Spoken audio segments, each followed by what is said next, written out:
और बुरा मत बोलो। लेकिन आज इंडी गठबंधन के 3 और बंदर आ गए।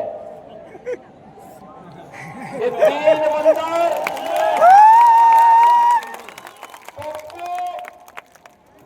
पप्पू और अप्पू के नाम पर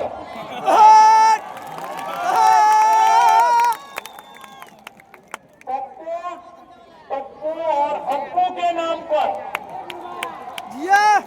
पप्पू सच बोल नहीं सकता, कभी नहीं, अच्छा बोल नहीं सकता, पप्पू अच्छा देख नहीं सकता और अप्पू सच सुन नहीं सकता। इन लोगों को एनडीए सरकार के द्वारा किए गए विकास दिखाई नहीं दे रहे, उसकी खुशबू इनको सुनाई नहीं दे रहा है, दिखाई नहीं दे रहा है। ये उसके बारे में बोल नहीं सकते, सुन नहीं सकते, देख नहीं सकते और इसीलिए तो दुष्प्रचार कर रहे हैं। आपने देखा होगा कांग्रेस के नेता राहुल जी जब भी कहीं जाते हैं भारत के खिलाफ बोलते हैं, भारत के खिलाफ बोलते हैं, भारत को अपमानित करते हैं, विदेशी आक्रांता को मेवा मंडित करते हैं। और ये सभी ये जो 3 इंडी गठबंधन के 3 बंदरों की जोड़ी है, बहनों और भाइयों, ये 3 बंदरों की जोड़ी ये बिहार में खानदानी माफियाज को गले लगा करके अपना सरगर्द बना करके बिहार की सुरक्षा में सेंध लगाने का काम कर रहे हैं। बिहार की सुरक्षा, घुसपैठियों को बिहार की धरती में घुसा करके बिहार की सुरक्षा में सेंध लगाना। क्या हुआ था आरजेडी की सरकार के समय, क्या हुआ था आरजेडी की सरकार के समय? बहनों और भाइयों, आरजेडी की सरकार के समय में यहां पर बिहार के अंदर 70 से अधिक नरसंहार की घटनाएं हुई थी, 76 से अधिक नरसंहार की घटनाएं।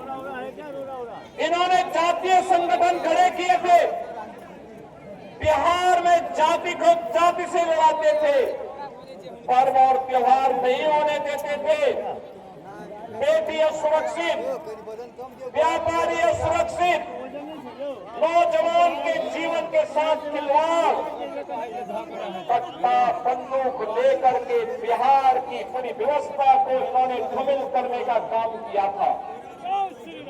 बहनों और भाइयों, ये वही लोग हैं जो आपको तो जाति के नाम पर बांटते हैं, घुसपैठियों को आमंत्रित करते हैं, आपकी आस्था के साथ खिलवाड़ करते हैं और फिर राष्ट्रीय सुरक्षा पर सेंध लगवाने का काम करते हैं।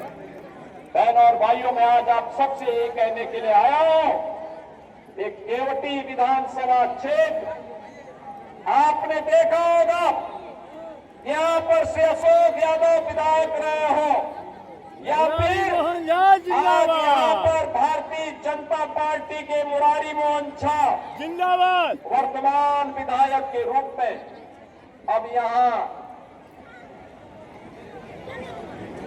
कोई भी दंगा नहीं है, कोई नरसंहार नहीं है, कोई अराजकता नहीं है।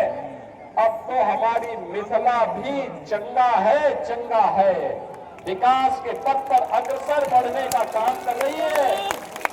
और फिर भला क्यों नहीं विकास होगा, क्यों नहीं खुशहाली होगी? ये भरा तो बहुत महत्वपूर्ण है। बहनों भाइयों, ये धरती इतनी महत्वपूर्ण, इतनी पवित्र धरती है। ये धरती, यहाँ पर हम लोग जब मैथिल कवि कोकिल विद्यापति की बात सुनते हैं तो हमें स्वाभाविक रूप से इस तरह का स्मरण हो आता है। बहनों और भाइयों, महाराज कामेश्वर सिंह, जिनके शासन में संगीत, शिक्षा, कला और संस्कृत विद्या विद्या के प्रचार प्रसार के लिए कार्य हुआ। ये धरती उनकी पावन धरा है। हिंदुस्तानी शास्त्रीय संगीत की एक विशिष्ट विधा है दरभंगा घराना, ध्रुपद शैली। इसका जन्म भी इसी दरभंगा में हुआ है। और यही नहीं, मैथिली भोजपुरी संस्कृति के छठ पर्व को पहचान दिलाने वाली